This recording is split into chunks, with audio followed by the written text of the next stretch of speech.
Christadelphian and author Colin Attridge is possibly known for his book On the Fruit of the Spirit, which was first published in 1998, with a second edition in 2016 by the Dawn Book Supply.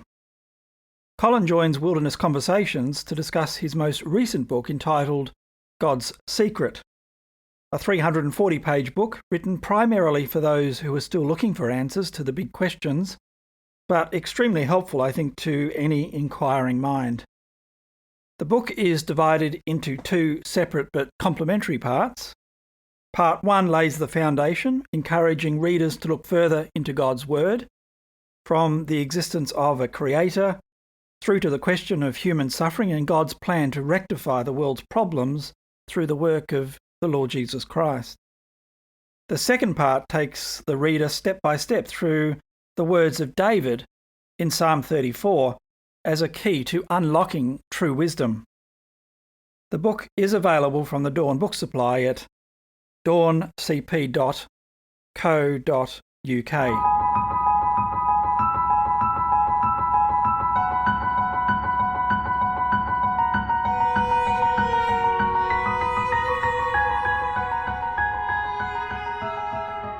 Thanks, Colin, for joining Wilderness Conversations. Thank you for inviting me on. You live, well, I don't know exactly where you live, but I'm assuming you live somewhere near London. And of course, we awoke to the news this morning that Queen Elizabeth has passed away. So I imagine in your part of the world, it's all happening. Or will be slowly. The newspapers will be full of it this morning. But I think there'll be a big day in about 10 days' time when it all happens, all the pageantry and stuff. Yeah, it's certainly the end of an era. A woman, obviously, who was a great statesman and a believer of Christ. And it'll be interesting to see what happens to the Commonwealth with her passing. Yeah, indeed. Colin, you're probably well known for your book on the fruit of the Spirit, which made its way onto a number of libraries, and enjoyed it myself. But you've written a book recently entitled God's Secret. Perhaps before I get into that, I'm kind of interested in sort of where you are, where do you live, and sort of what's your background, and I guess how that leads into you as an author. Yeah, I live in Red Hill in Surrey, which is one of the home counties just on the edge of London. I grew up in central London, more into southeast London. And I didn't grow up in a family in the truth. I was an outsider, and I came into the truth in my late teens, about 20, I suppose, when I was immersed. And part of the reason for the book was that I didn't. My reading was I was quite a reader in those days, but I didn't read deep stuff. I read sort of science fiction was my thing in those days. So. Quite thrilled to be thought of as an alien when I went to my first lecture. So, I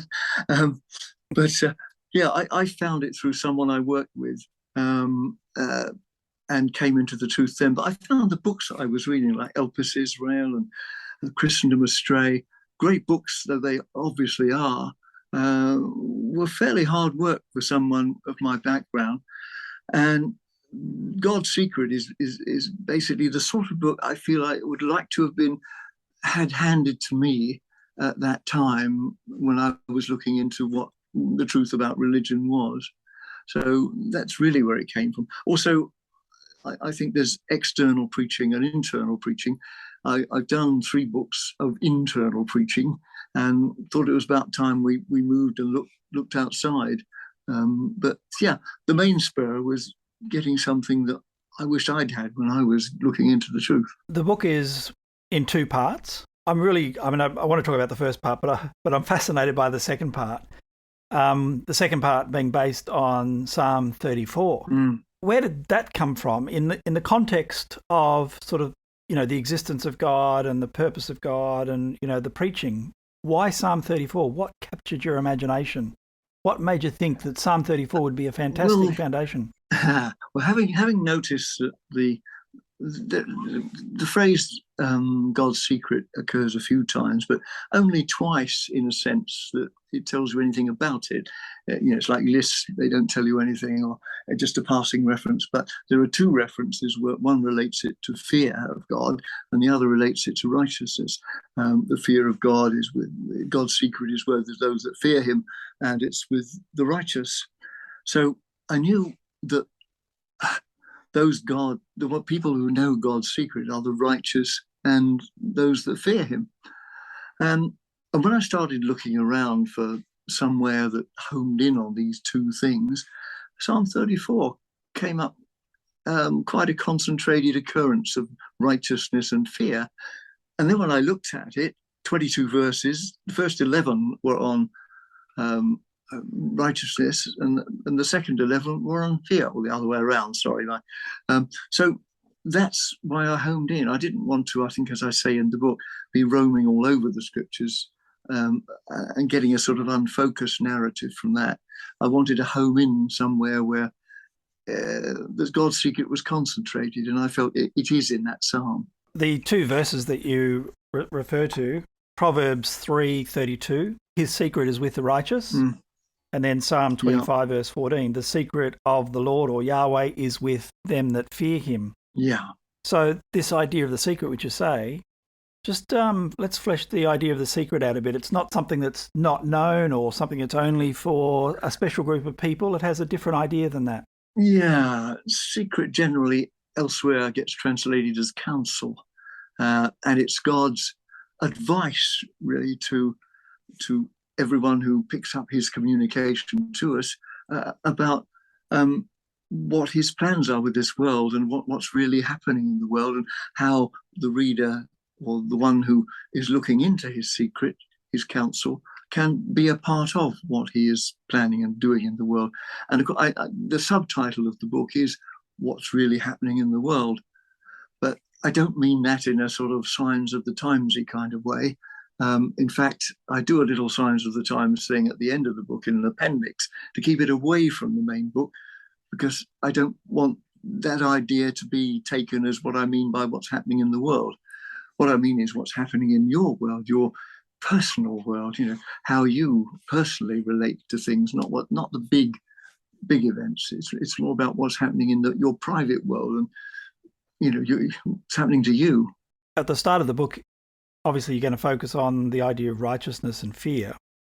Both of those words can be readily misunderstood, and perhaps even in our English language are used in a variety of ways, and in many ways, sometimes quite negatively. In chapter 4, you talk about righteousness, and interestingly enough, you've entitled it Not What You Might Think. Yeah. Just talk to us a little bit about this idea of righteousness as the scriptures speak of it, rather than the way we think of it normally in our vernacular. Yeah, it's quite good that in English we have a linguistic connection with right, and righteousness is about being right with God. It's about being right with what is right, as you might say, and obviously more than that, it's following through on what is right. The integrity thing is a big factor in the book. I go into that quite a bit. That we get a worldview. Each of us, we all get a worldview. From that, we extract our principles, how we're going to live within that. And from that, we take our actions and thoughts and things we do from that. But most of us don't have the right worldview, so we finish up with the wrong principles and the wrong actions. The only way to get it right is to get the worldview that the scriptures provide, which is the right one. So the only true integrity can come from scripture. And righteousness is obviously a big part of that.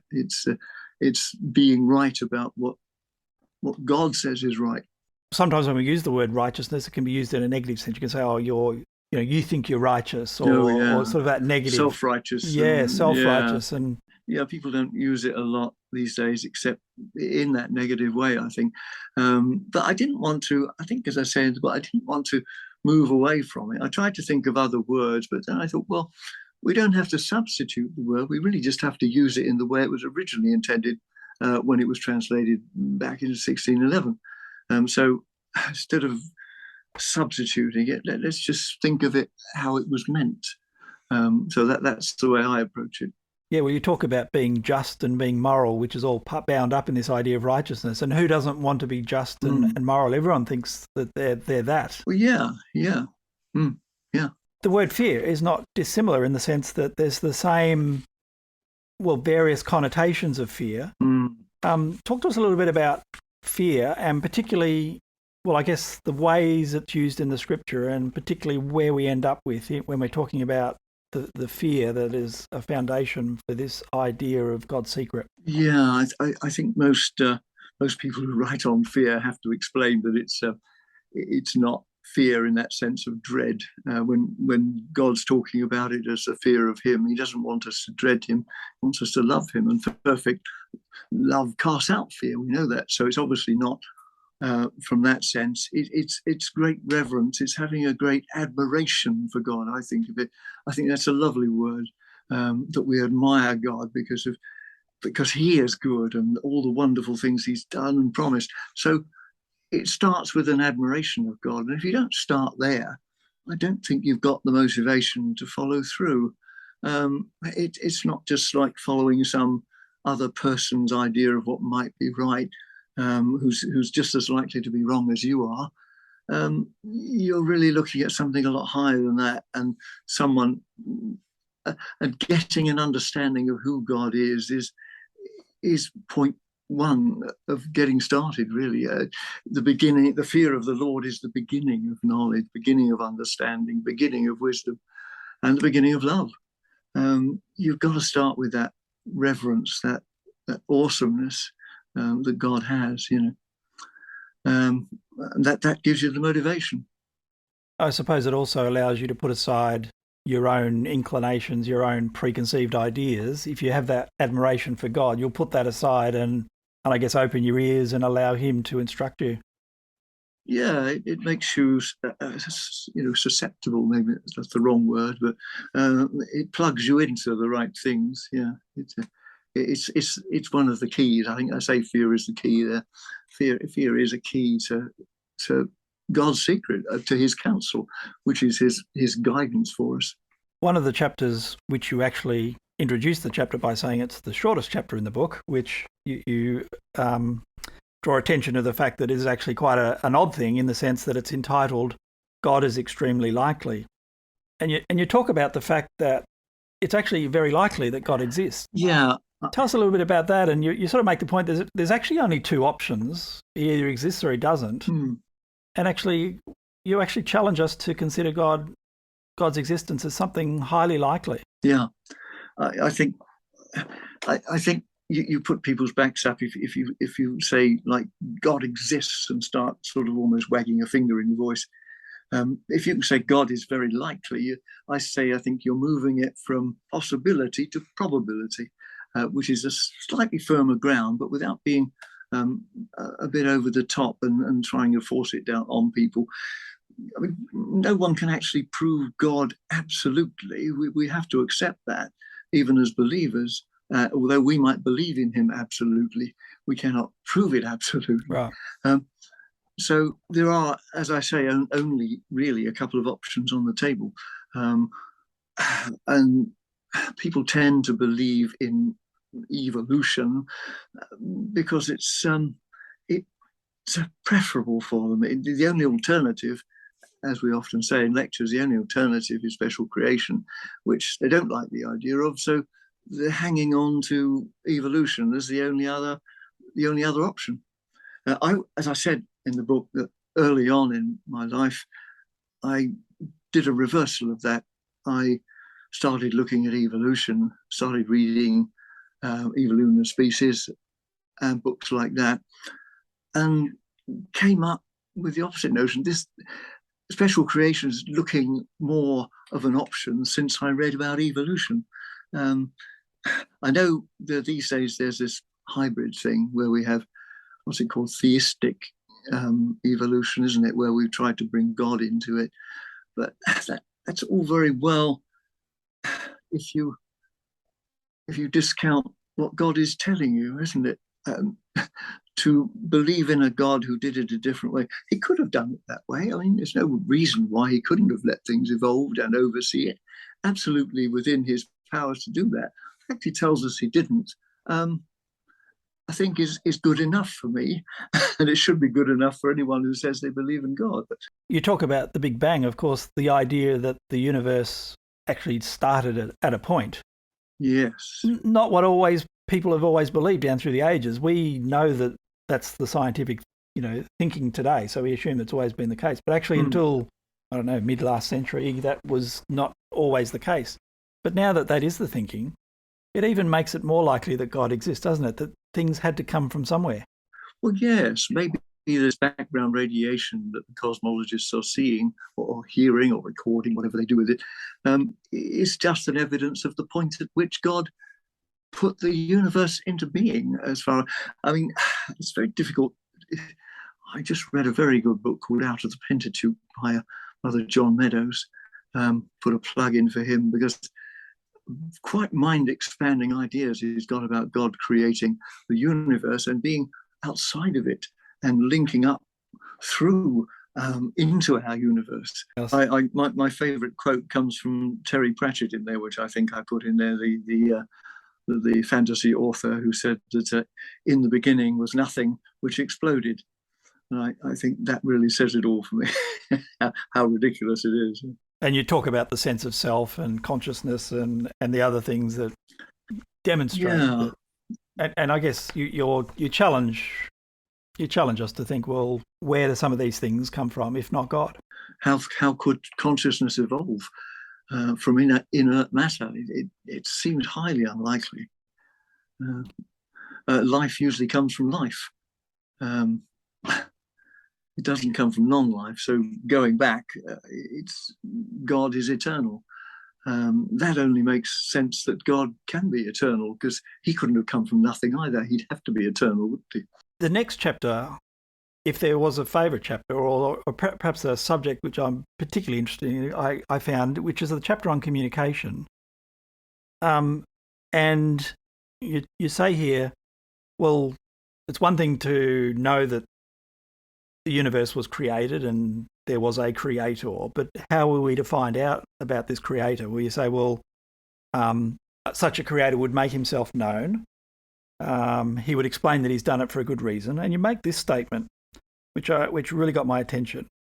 And you said, do we have anything that looks like it might be the kind of communication that we would expect from a creator? And you say, well, yes, we do. We have a communication that looks every bit like we would expect to find.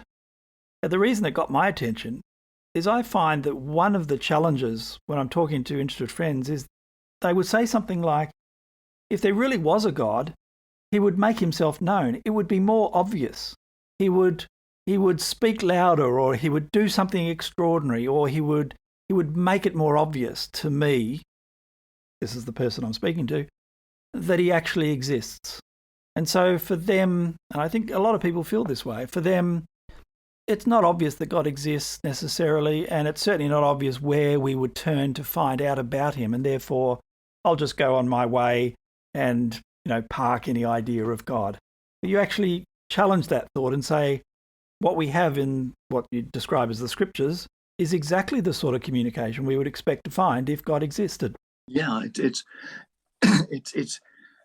alive. It's not just a list of facts and figures. It's something it's a book that is alive, and it gives us our history. It gives us so many things.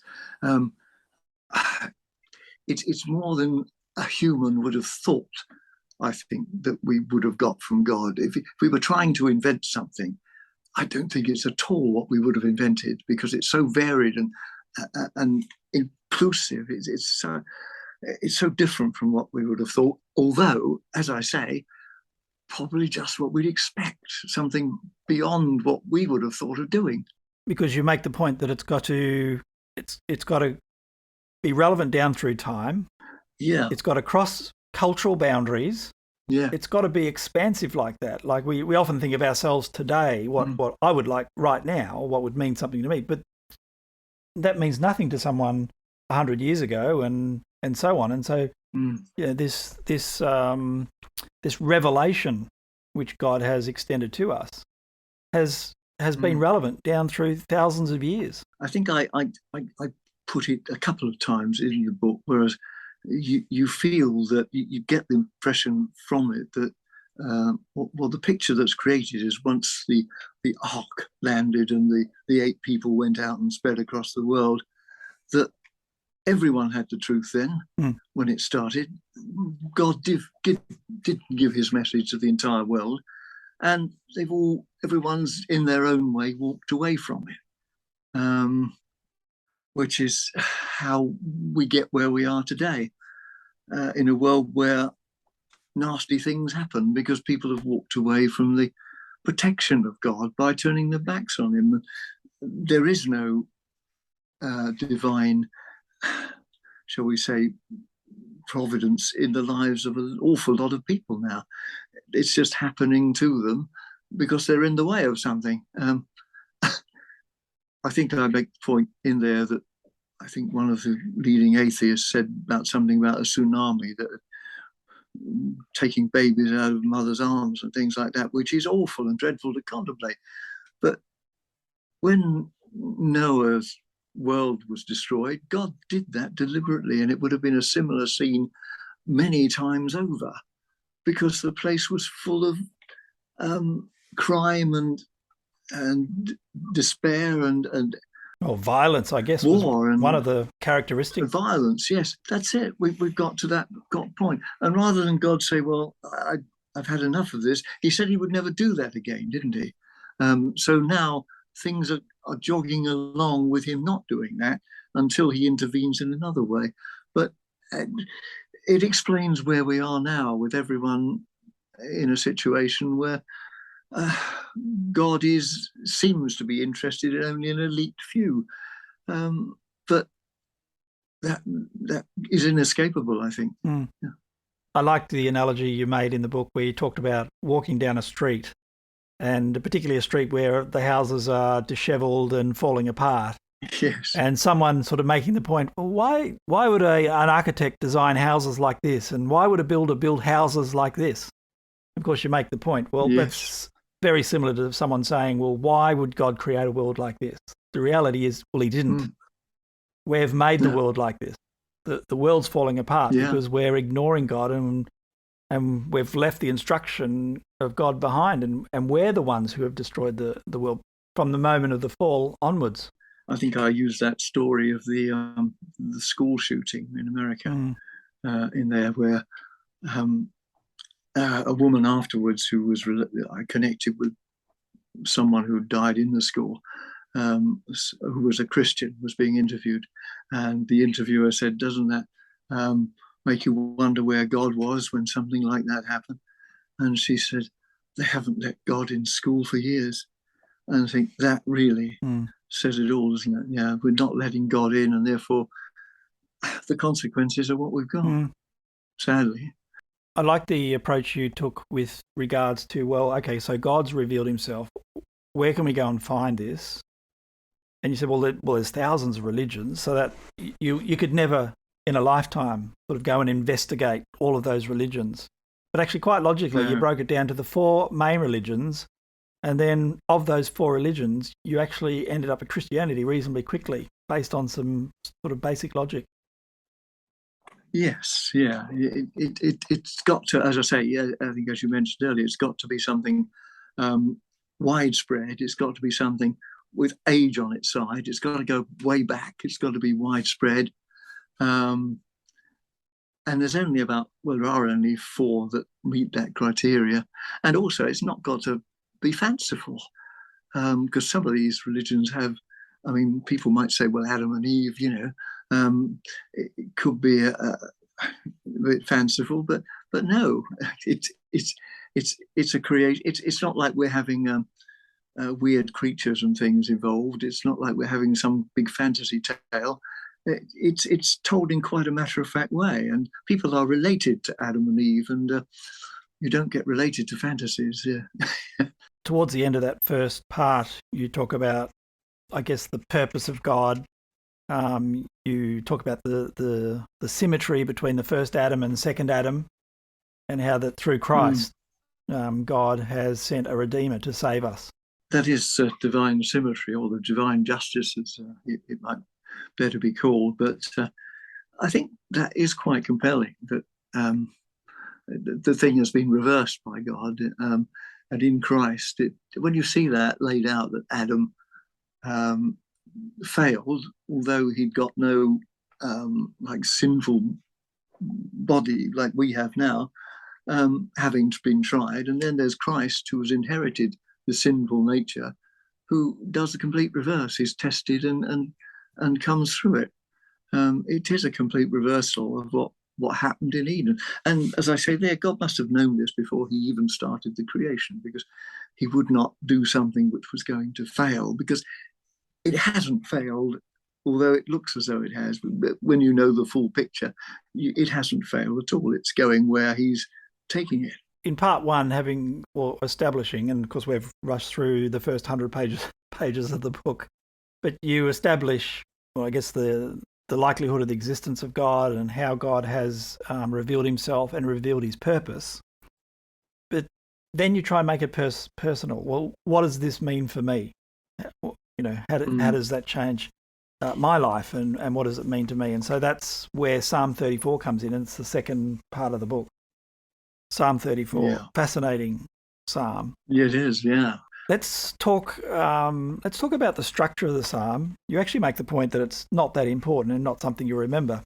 I love the structure of Hebrew literature. I find it absolutely fascinating. Oh, right, the acrostics. I actually think I'd love to make a study one day that I think they're all connected. I think all the acrostics relate to one another, all feed off one another, and I'd love to get round to that one day. But maybe so sometime ahead, maybe. The psalm's got 22 verses, acrostic psalm, Hebrew alphabet. Yeah. And then the psalm itself is broken into two parts. It divides neatly, yes, into fear and righteousness. It's wonderful like that. It has to be intentional. I don't think it could happen like that. There's David here, who was a God-fearing, righteous man, speaking about being God-fearing and then being righteous. The secret of God, really, is man with God's secret. So it's the perfect vehicle for explaining God's secret, I thought. Yeah, fascinating. So you've got verses 1 to 11 is about fear, the first half of the psalm. The second half, verses 12 to 22. Both halves have a conclusion, verse 11 and verse 22. Yeah. And the middle verse of the two sections, so a quarter of the way through and then 3/4 of the way through, you've got these pivotal key verses that are sort of the essence of those two. Yeah, they're very important. Yeah, very important, especially the second one, because... I'll just hold that thought and I'll read it for you. So we're talking about verse 17. Yeah. So the pivotal verse of the second part is verse 17.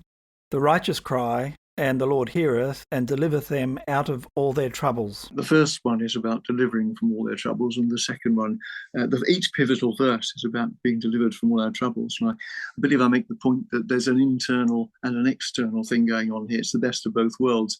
The fear is something that tends to relate to events around us and outside of us, whereas righteousness is something that goes on inside us.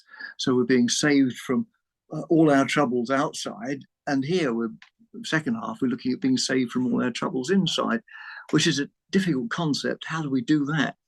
And I think this is, dare I say it, a problem with our beliefs.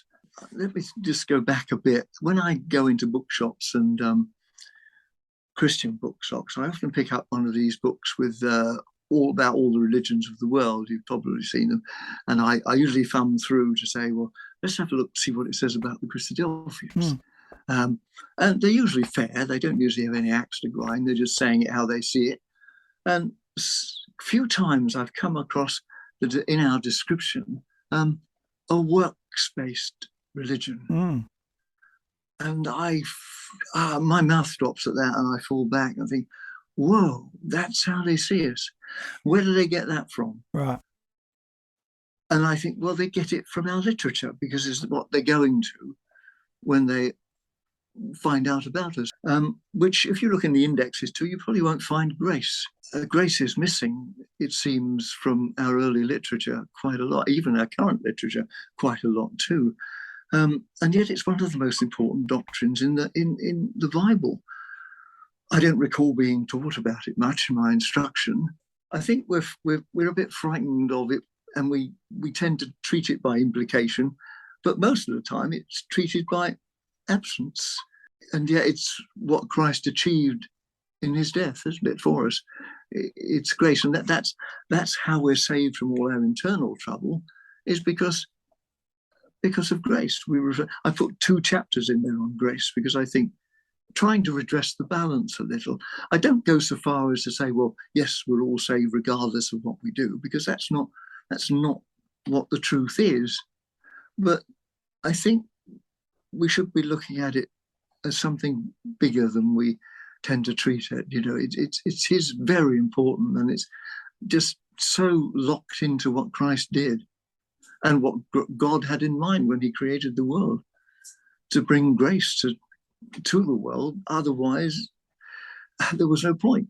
You make the point in the book, in that first part of one of those first chapters, I thought was quite interesting. You said, many Christians don't know what they have. So they continue to agonize over their standing with God. Yeah. They go on fearing that they're no good as Christians, and that kind of thinking that is going to make people to give up eventually in their Christian life. Yes. Whereas grace gives us every reason to carry on. Yeah. And you talk about the motivational effect of grace, and so which then leads to works. It is very, yeah.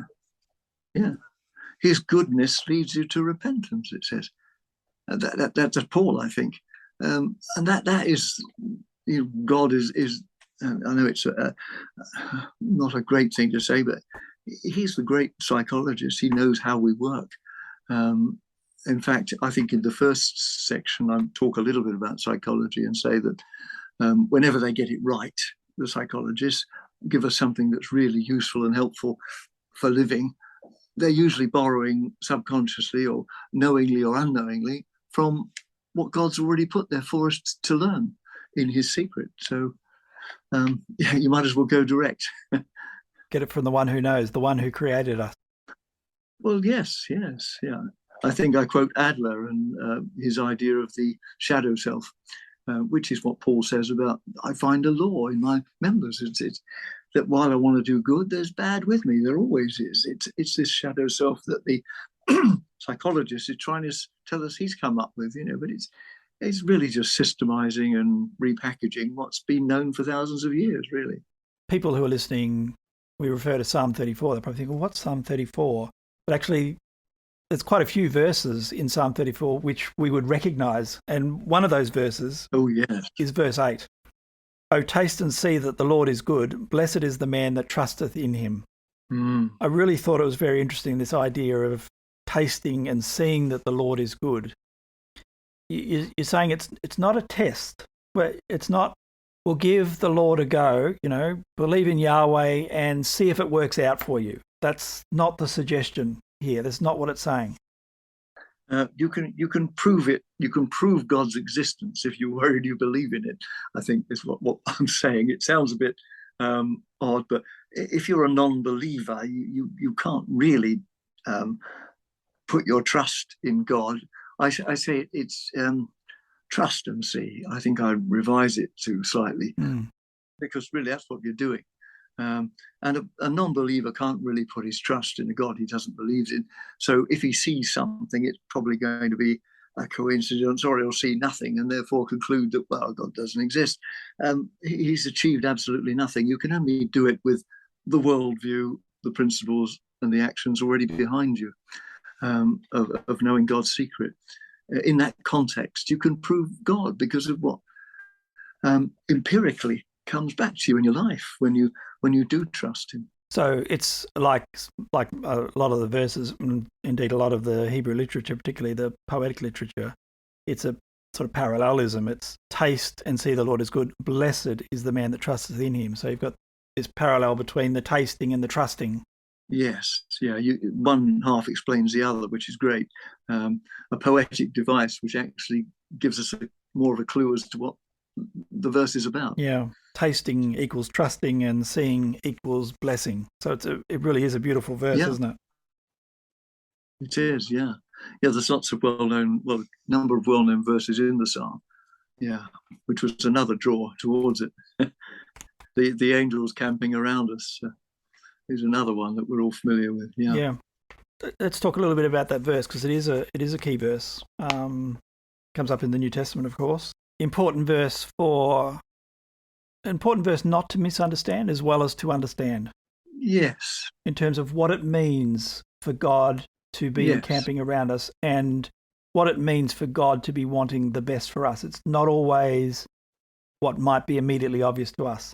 Yes, there is that. Yeah, and the camping round being a military allusion, because David was a military man among other things, had many talents, and he uses another military allusion in the breaking of his bones and the keeping of his bones as well, doesn't he? That's sort of not breaking, the keeping of his bones at the end of it. Yeah, the angels of God encamp around us.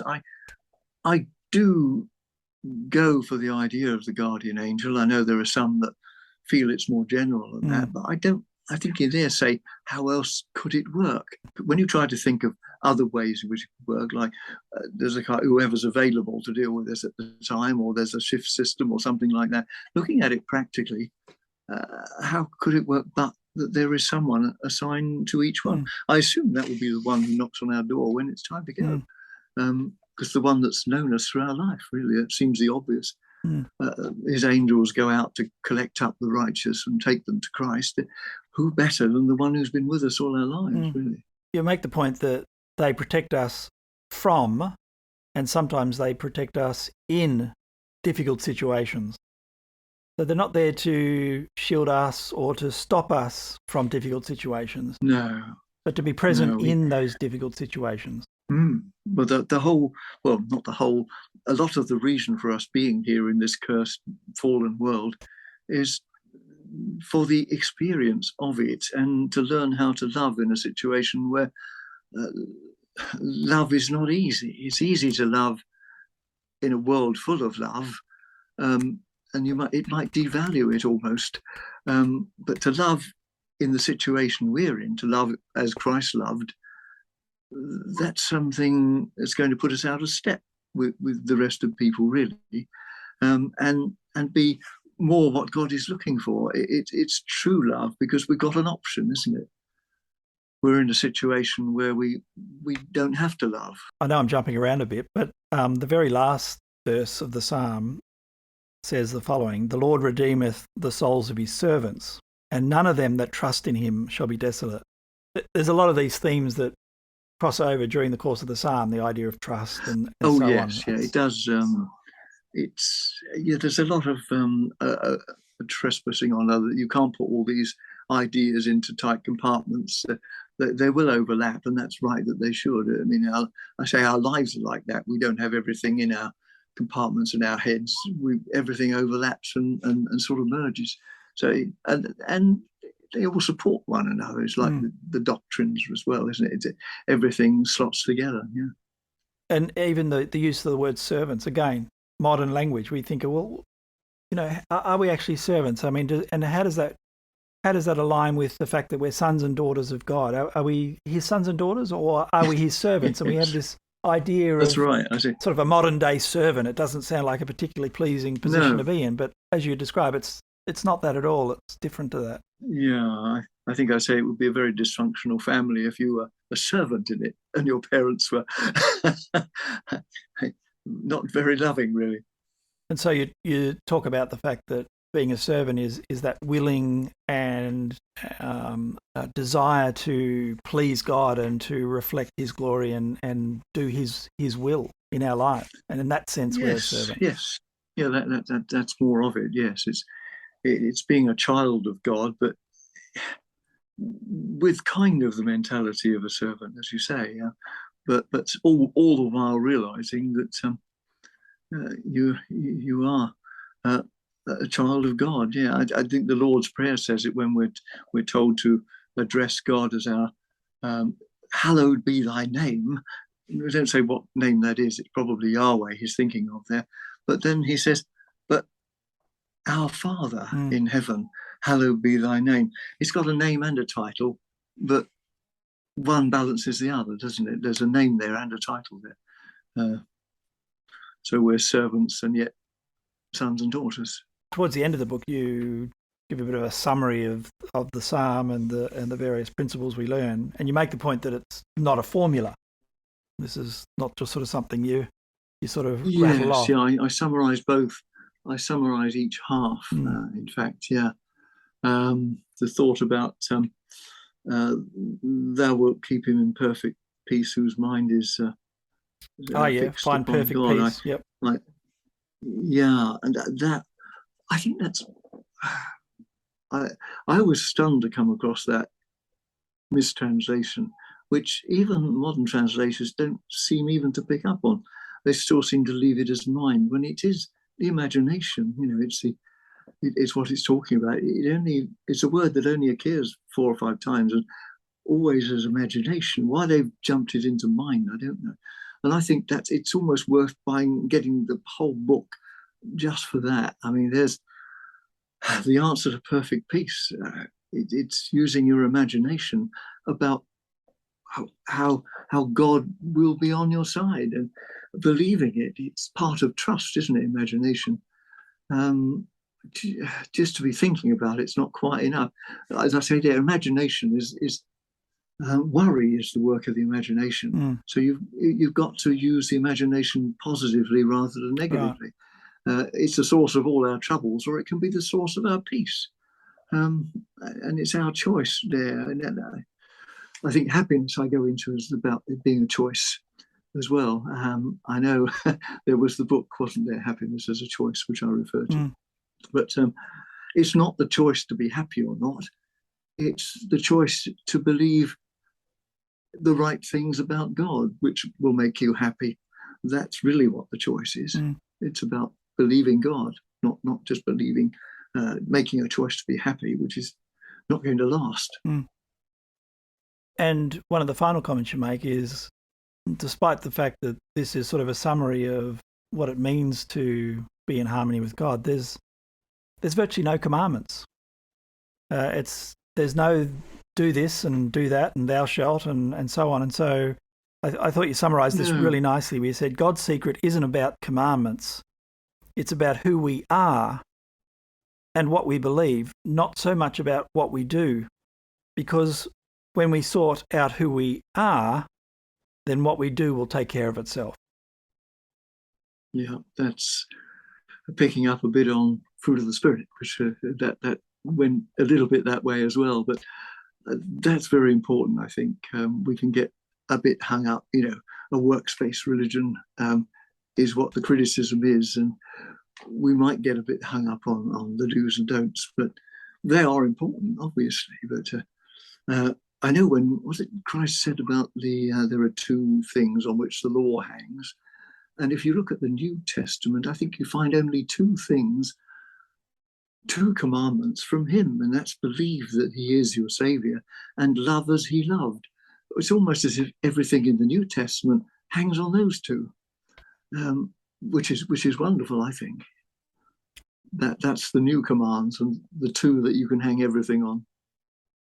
And you challenge us right at the end where you quote from one of the great prophets, Jeremiah, who said, "For who hath stood in the counsel of the Lord, and hath perceived and understood his word? Who has marked his word and heard it?" And you challenge us to listen to the word and come to understand God's secret. Colin, thanks very much for joining Wilderness Conversations. Thank you indeed for inviting me.